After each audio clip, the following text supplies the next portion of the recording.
Congress, says the Constitution, shall have the power to regulate commerce with foreign nations and between the several states.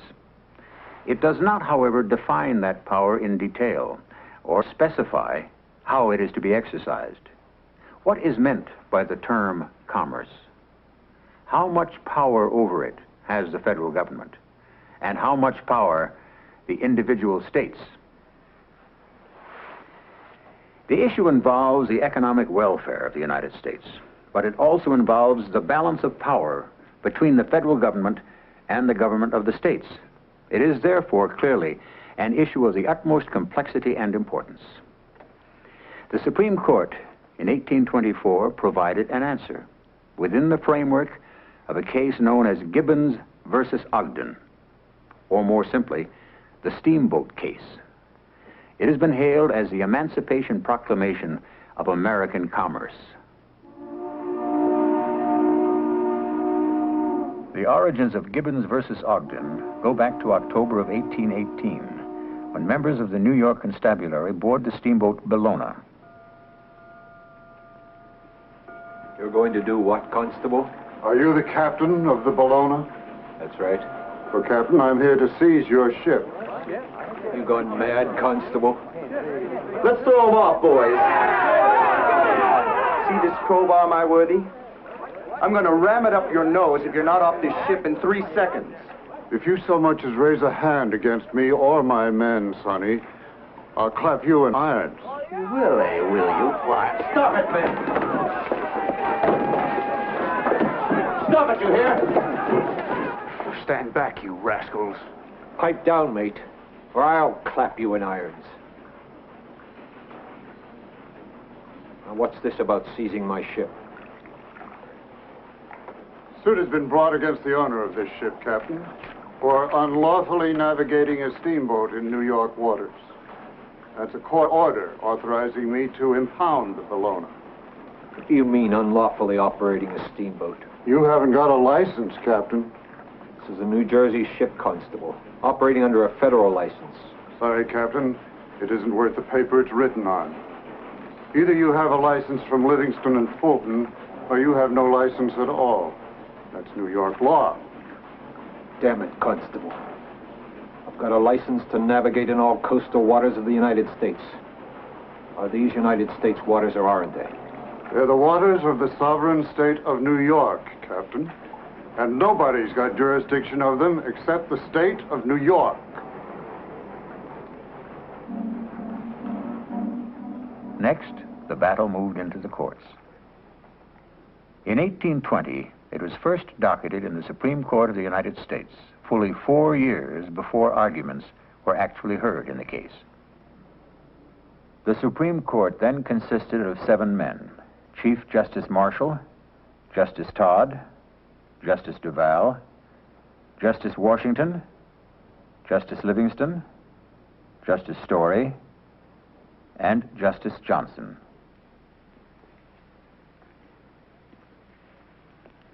Will you tell us the facts, Mr. Washington? They're as follows.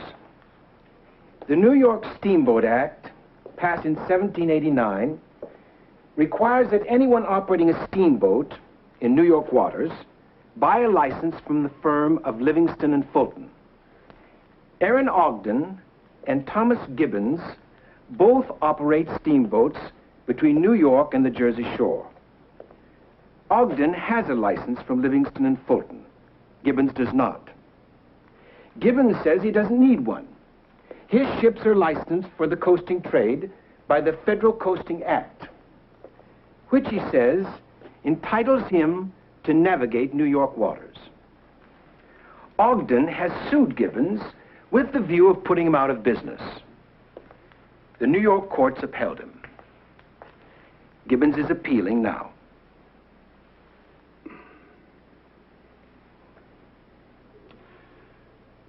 Look not thou upon the wine when it is red. At the last it biteth like a serpent.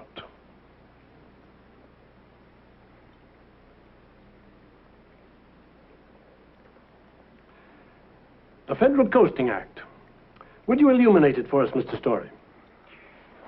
It entitles Gibbons, and I quote, to all the privileges of American ships employed in the coasting trade. Now, what does that mean? Can he navigate not just between port and port of one state, but also between the port of one state and the port of another? There's no mention of state lines, Mr. Chief Justice. I should think, under the circumstances, the term coasting trade covers navigation in all coastal waters of America. Well, if that be the case, New York steamboat law clearly interferes with the Federal Coasting Act. In my opinion, federal law prevails under Article 6 of the Constitution, which says that federal law supersedes state law. If, Mr. Marshall, the federal law has been enacted in pursuance of the powers vested in Congress by the Constitution. There's the rub, Mr. Marshall. New York claims that the steamboat law is a regulation of purely internal traffic, and that the federal government has no constitutional power whatever in that area. There's the rub indeed. Congress has not been given power to legislate on internal navigation. Navigation in the internal waters of the several states. That power has never been surrendered to the federal government. The Federal Coasting Act, gentlemen, is unconstitutional.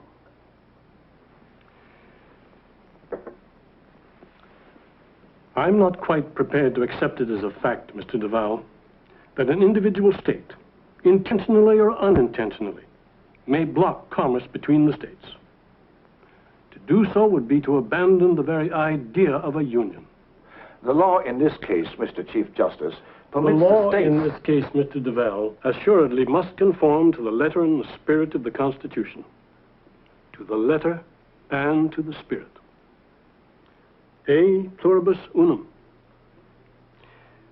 The Constitution was designed for the purpose of forming a more perfect union. Now, clearly, that objective can't be achieved without the free and unrestricted use of our national roads and waterways.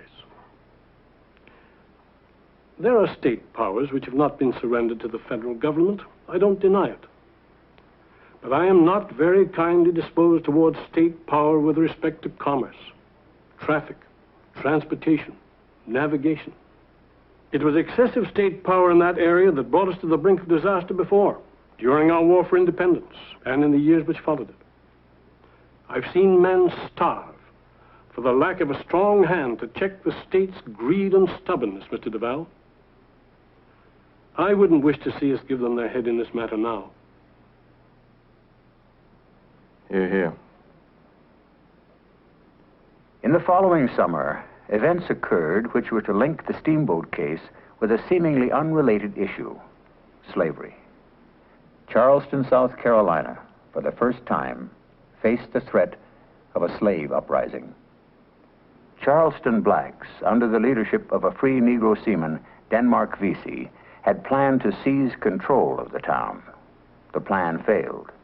Informants gave the rebels away, and militia stepped in before they were ready to strike.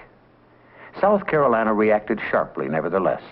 She hanged the insurgents, and she passed a law which barred free Negroes like Denmark Vesey from entering the state. It was called the Negro Seaman Act. In August of 1823, Supreme Court Justice William Johnson, presiding judge of the federal court for South Carolina, declared the Negro Seaman Act unconstitutional.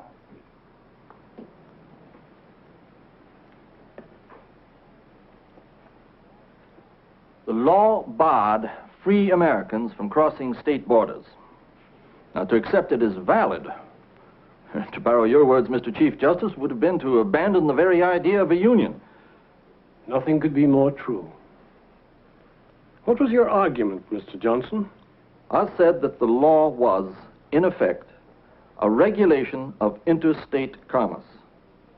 Now, that's a subject on which, under the Constitution, Congress and Congress only can legislate. The states, South Carolina in particular, cannot. The Negro Seaman Act was therefore unconstitutional. Very effective. But not very persuasive. Congress has power over interstate commerce, yes, but not exclusive power. Perish the thought. How did they take it, Mr. Johnson? You'll not like the answer to that, Mr. Chief Justice. I was accused of being blind, or mad, or possibly both. If this be the Constitution, they shouted into my ears, it'd be better to break the instrument and to submit to its principles. I'm not surprised. The attorney who argued on behalf of the Seamen's Act was perfectly candid on the subject. South Carolina, he said, considers the right to control her black population as a matter of self-preservation. Rather than surrender this right, he preferred to see the dissolution of the Union. And they applauded him. They applauded him?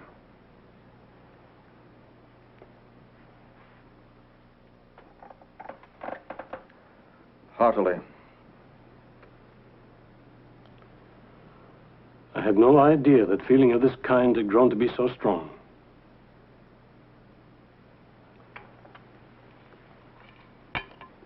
We'll soon be hearing arguments in the steamboat case. The South Carolina business, in my opinion, has turned this situation into a potential powder keg. How so? The South will claim that state power to keep Gibbons steamboats out of New York and state power to keep Denmark VCs from crossing their borders are one and the same thing. You suggested that we curb state power over commerce, Mr. Marshall. We'll do so at our peril, I'm afraid. Let the Supreme Court find for Gibbons, and we may well see one half of this country rise against the other. The link between federal power over commerce and slavery to Southern leaders was obvious. Federal power over commerce, they felt, meant federal power over the slave trade. Slaves, after all, were property.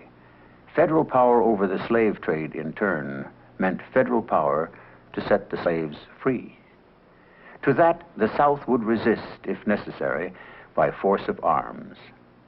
The man who said so, plainly, was John Randolph of Roanoke, longtime friend of Chief Justice Marshall and fellow Virginian. Even while the steamboat case was getting underway, Congress debated a bill for a national system of roads and canals. Among the men fighting that bill was John Randolph. Yes, of course I will. I will say it any time, anywhere, until hell freezes over. One more question. The Constitution treats slaves as articles of commerce. Ergo, if the federal government, under the pretext of regulating commerce between the states, can build roads and canals through our very backyard, the federal government, under the same pretext, can regulate our slave trade. No, never.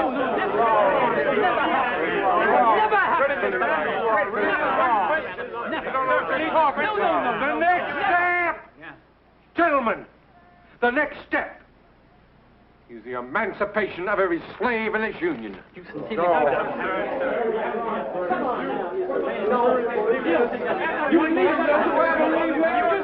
believe that? Do I believe that? Do you believe that? Yes. Yes, I do. The day will come. The day will come. Consider what you're doing, gentlemen.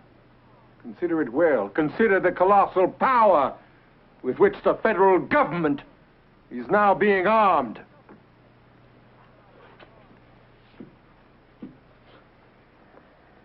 The day will come, gentlemen, if this bill passes, when the Congress will usurp the right to legislate on the subject of slavery. And on that day, gentlemen, on that day, this nation will be thrown into revolution.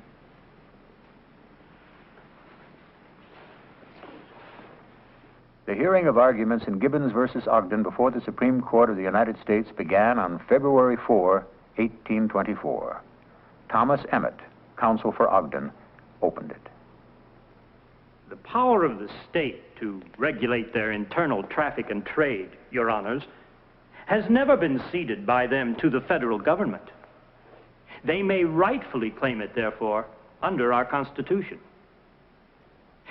They may rightfully enact laws with respect to turnpikes, toll bridges, stage lines, ferries over navigable rivers and lakes, or with respect to the use of the steam engine in their waters.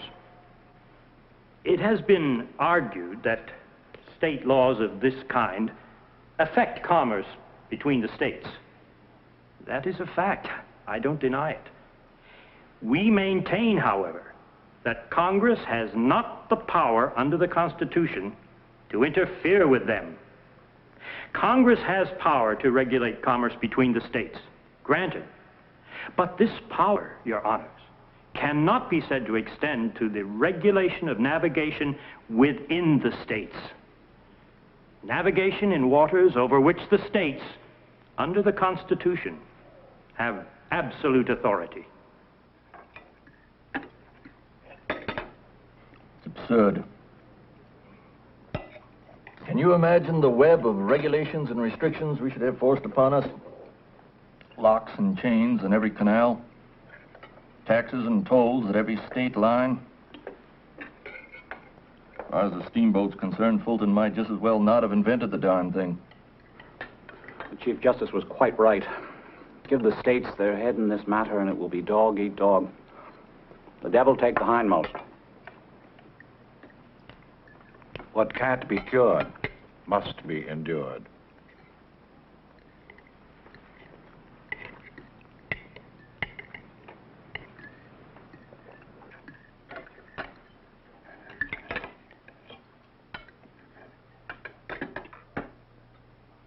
Daniel Webster argued in behalf of Thomas Gibbons. Webster was a New England man and one of the nation's leading constitutional lawyers. Congress, the Constitution says, has the power to regulate commerce. What is this commerce that it talks about? The commerce of the individual states in their severalty? No, gentlemen. What the Constitution refers to is the commerce of the United States, an indivisible unit, defined by the words on the flag that flies over us. E pluribus unum. E pluribus unum. The very objective of the Constitution was to benefit and improve trade between the states. Our history books show it. And how was this great objective to be achieved? By taking the power over commerce out of the hands of many and placing it in the hands of one, Congress. Can New York grant a monopoly of trade? Can she shut her ports to all but her own citizens? Can she refuse admission to ships of a particular nation, a state? She can do none of these things. Congress, and Congress only, may legislate with respect to commerce between the states. There is no power left in the states with which to legislate on this subject. The argument's perfect. Perfect, Mr. Johnson? A total and sweeping abrogation of state power? You call that perfect? On his way home on February 7, 1824, the Chief Justice fell heavily, dislocating his shoulder. For the remainder of the hearings, he was to remain at home. I like the argument. I object to it. The New York Steamboat Law is a nuisance. Who can deny it? But the sweeping destruction of state rights, which Webster proposes, that's too high a price to pay to get rid of it. Why? Two reasons, Mr. Johnson. First, state rights or state liberty. They're more. They are the bulwark of individual and personal freedom. Once they're gone, what is to keep the federal government from growing into an all-powerful monster?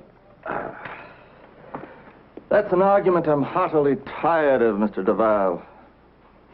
It's like old cheese. Every time it's served up, it's a little softer and a little smellier. So you're tired of my first argument, Mr. Johnson. Well then, let me hear you respond to my second. Congress' power over commerce is exclusive. The states have no power over it whatever. So you argued when you declared that South Carolina law unconstitutional. And what happened? South Carolina defied you. Our duty, Mr. Duval, is to determine what the law is in this case. The matter of its enforcement is none of our concern. I find that a most callous attitude, sir. Could it be that uppermost in your mind is the wish that this court vindicate you for having blundered down there? I object, sir. I object. Mr. Marshall, a man as indifferent to the preservation of the Union as Mr. Duval Gentlemen, is hardly please. qualified to. Gentlemen, please. I can't believe it. The South equates state power over commerce with state power over slavery. Threatens to dissolve the Union rather than surrender that power. And yet, I hear it proposed that we side with Webster. Gentlemen, do you wish to be held responsible for a civil war?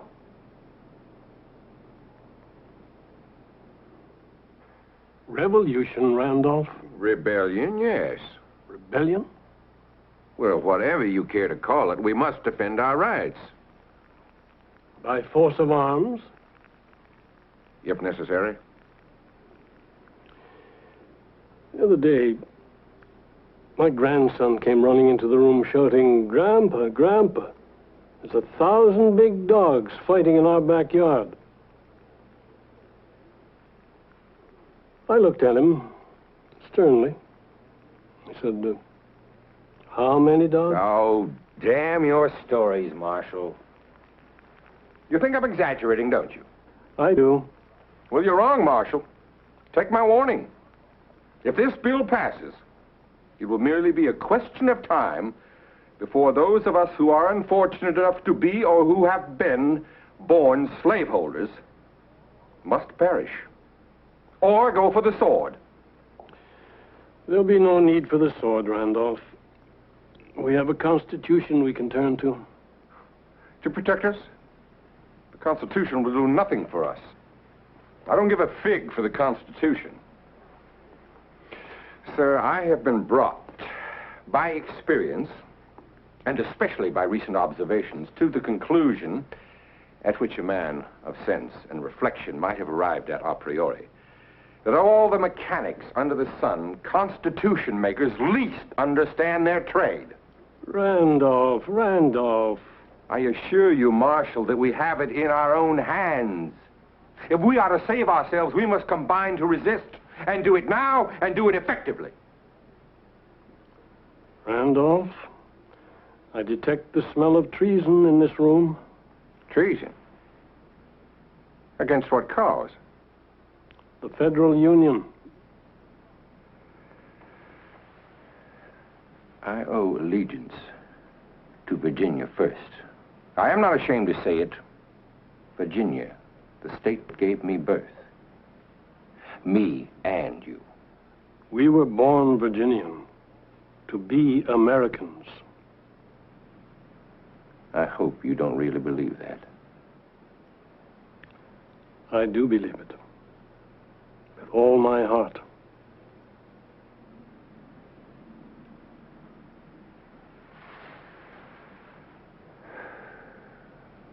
Well and good, Marshal. I respect your feelings. But I don't really believe that you understand mine.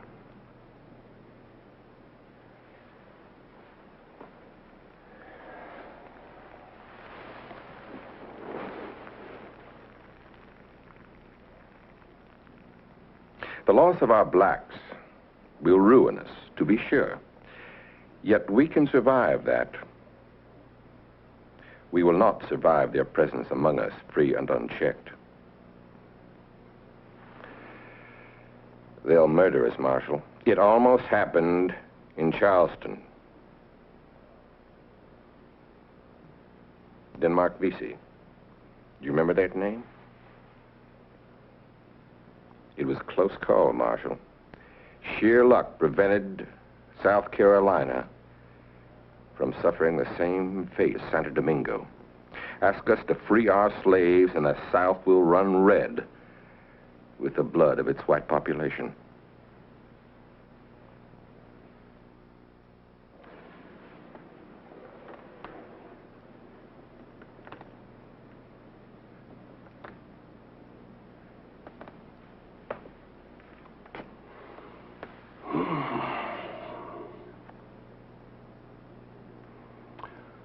A middle road. Yes, Mr. Johnson. Protect the nation's commerce, but not by destroying state power. Not by destroying it, by merely curbing it. Making certain that it can't be used to the detriment of the nation's welfare. I shall expect to see you walk on water, Mr. Marshal. We're not in need of a miracle, Mr. Washington. We're in need of simple definition. A definition? A definition, yes. An interpretation of the term commerce between the states.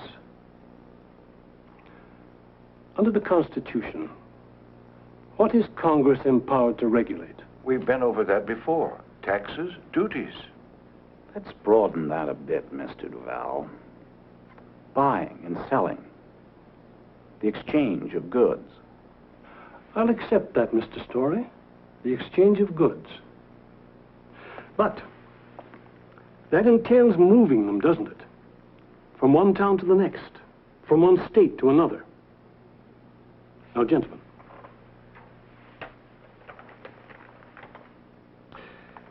Can the federal government regulate the exchange of goods, that is to say, their movement between the states, without having the power to regulate the use of the vehicles by which they're moved, while they're being moved along the nation's roads and waterways? No, obviously not. I agree. The power of regulating commerce between the states, as granted by the Constitution, must of necessity carry with it the power to regulate transportation, navigation, traffic. Within the states? Within the states, yes. The movement of goods between two states begins and terminates within the states involved, doesn't it? Now, goods moving between states which have no common border must pass through a third or a fourth, mustn't they? Where are you leading us, Mr. Marshal? To safe ground, I hope. Consider, Mr. Duval. When I suggested that the Federal Coasting Act superseded the New York Steamboat Law, you replied that this could not be.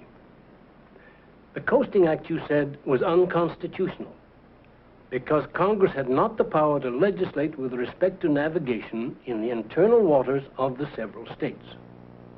Now, if we say, as I propose we do, that the power of Congress to regulate commerce between the states, as granted by the Constitution, implies the power to regulate navigation as well, that is, navigation between and within the states, then the Federal Coasting Act is, in fact, constitutional. And if it is constitutional, then clearly it supersedes the New York Steamboat Law under Article 6 of the Constitution. Excellent. The Steamboat Law falls. It falls, yes. But not because we're questioning New York's right to pass it in the first place. It falls Because it happens to be in conflict with federal legislation. Patchwork, gentlemen, patchwork. We have not come to grips with the basic issue. As a matter of fact, we should be giving the states license to go on legislating. We're not destroying state power over commerce. No, Mr. Johnson. But we are curbing it. To be sure, the implications are clear. We're providing the means to overturn not only the steamboat law, but any law like it. It'll be understood, I'm certain, that we're placing in the hands of Congress full control over navigation, transportation, traffic, and so give meaning to the Commerce Clause.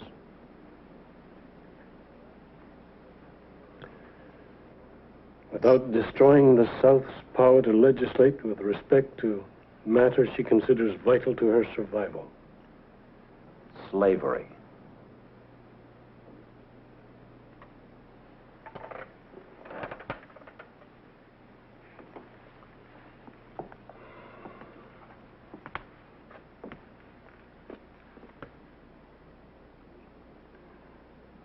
The day may come, of course, when Congress may want to act on that subject.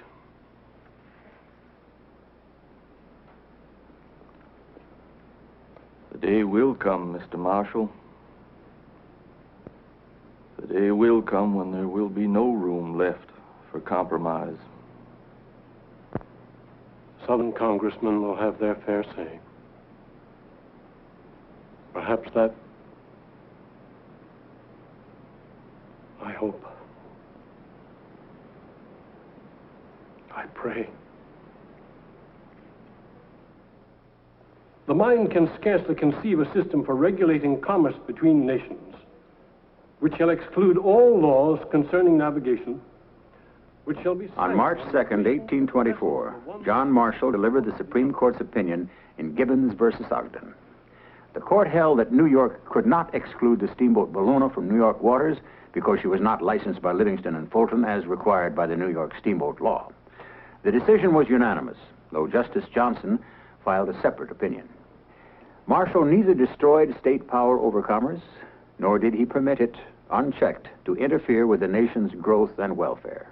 Thus, he protected the vital interests of the North and West and reassured the South.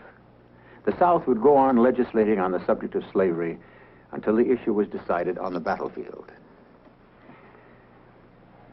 The court's decision turned on Marshall's interpretation of the term commerce between the states and of Congress's power to regulate it. What Marshall said was this: commerce is not just buying and selling.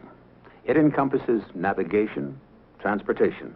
It encompasses, in fact, every kind of commercial intercourse between the states. Under the Constitution, he said, it is up to Congress to determine the rules for carrying on that intercourse. State laws, therefore, such as the Steamboat Law, if they are in conflict with federal law, such as the Coasting Act, must fall. This placed into the hands of the federal government not just the use of America's waterways by the steamboat, but the control of all the instruments and systems of commerce, which were soon to propel America into the role of world power: the railroad, the telegraph, the oil and gas pipes, the interstate highways, the airplane. The Supreme Court thus laid the foundations for a common market in the United States, a century and a half before Europe enjoyed it. Its decision in Gibbons versus Ogden has been hailed as the Emancipation Proclamation of American commerce. It was no less than that.